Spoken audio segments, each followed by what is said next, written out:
তেজেৰে ৰাঙলী হল বিদ্যালয়ৰ শ্ৰেণীকোঠা হাতত আইনাৰ বটল লৈ খেদি খেদি আক্ৰমণ সহপাঠীক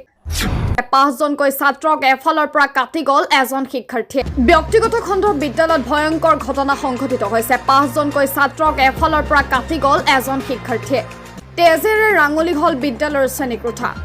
হাতত আইনাৰ বটল লৈ খেদি খেদি আক্ৰমণ সহপাঠীক আক্ৰমণত গুৰুতৰভাৱে আঘাতপ্ৰাপ্ত হয় 5জনকৈ ছাত্ৰ ইতিমধ্যে ছাত্ৰকেইজনক ভৰ্তি কৰোৱা হৈছে চিকিৎসালয়ত আমি পুনৰবাৰ জনাই আছো ব্যক্তিগত এখন বিদ্যালয়ত এক ভয়ংকৰ ঘটনা সংঘটিত হৈছে 5জনকৈ ছাত্ৰক এফালৰ পৰা কাটি গল এজন শিক্ষাৰ্থীয়ে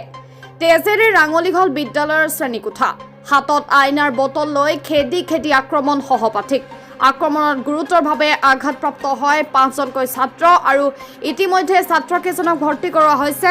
চিকিৎসালয়ত 6ৰ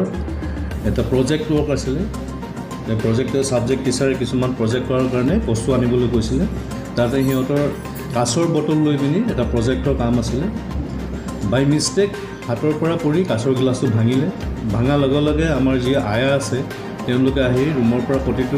কাঁচৰ টুকুৰা আনি ডাষ্টবিনত পেলালে কিন্তু তাৰে এজন ছাত্ৰই এটা সৰু টুকুৰা এটা হাতত লৈ ৰাখিলে লৈ পিনি সি ওচৰৰ দুই এটা ষ্টুডেণ্টক জাষ্ট স্ক্ৰেচ কৰা নিচিনা আমি নখৰে যেনেকৈ স্ক্ৰেচ কৰোঁ সেনেকৈ দুই এটা হেৰি কৰিলে তাৰপিছত লগে লগে যেতিয়া আমি গম পালোঁ টিচাৰে যেতিয়া আমাক জনালে তেতিয়া আমি লগে লগে আমাৰ মানে যিটো ফাৰ্ষ্ট এইড আমাৰ নাৰ্ছ আছে নাৰ্ছৰ ওচৰলৈ নি এটা ফাৰ্ষ্ট এইড দিয়া হ'ল দিয়া হোৱাৰ পিছত চবে চাই মেলি ঠিকেই আছে ঠিক আছে সিহঁতক মানে ঘৰলৈ পঠাই দিয়া হ'ল সেইখিনিলৈকে চব অ'কে একো প্ৰব্লেমে নাই তাৰপিছত লগে লগে আমি যিজনে মানে কামটো কৰিছিলে প্ৰিন্সিপাল মেমৰ ওচৰলৈ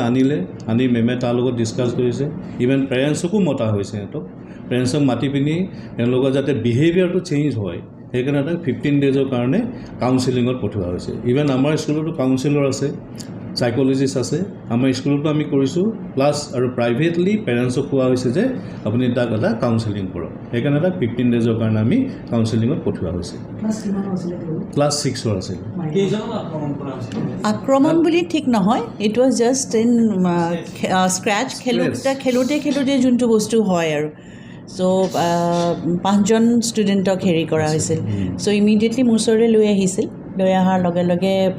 মই সোধপোছ কৰিলোঁ কি হ'ল যেতিয়া বাচ্ছাটোক সুধিছোঁ তেওঁ নিজে কৈছে মেম মই ভবাই নাছিলোঁ এনেকুৱা কিবা এটা হ'ব পাৰে বুলি চ' তেওঁলোকৰ ফ্ৰেণ্ডছকো সোধা হৈছে ফ্ৰেণ্ডছেও কৈছে মেম প্ৰথমতে ক'বই খোজা নাছিলে যে এনেকুৱা এটা হেৰি হৈছে তাৰপিছত ক'লে যেনিবা কৈ পেলাই মই পেৰেণ্টছক আজি মাতিলোঁ পেৰেণ্টছ আহিছিল মানে যোন 5জনক মানে দুখ পাইছিল তেওঁলোকৰ পেৰেণ্টছো মাতিছোঁ আহিছিল মোৰ ওচৰলৈ আৰু যোনে কৰিছিলে সেইটো তেওঁকো মাতা হৈছিল একো তেনেকুৱা নহয় মানে এইটোৱেই দুখ লাগিছে যে entire news has been distorted it was not a news at all that has to be shown like this কিন্তু নাই একো কোনো তেনেকুৱা কথা নহয় আমাৰ নাৰ্ছ আছে নাৰ্ছে ফাৰ্ষ্ট এইড লগাইছে মোৰ ওচৰলৈ যেতিয়া বাচ্ছাটো হৈছে একো ব্লিড কৰি থকাও নাই it's just a minor scratch যোনটো আমি এনেই দুখ পালে হয় বা খজুৱাই দিলে এনেকৈ দুখ হেৰি হ'লে হয় সেই তেনেকুৱাই স্ক্ৰেচেছ আছিলে হয়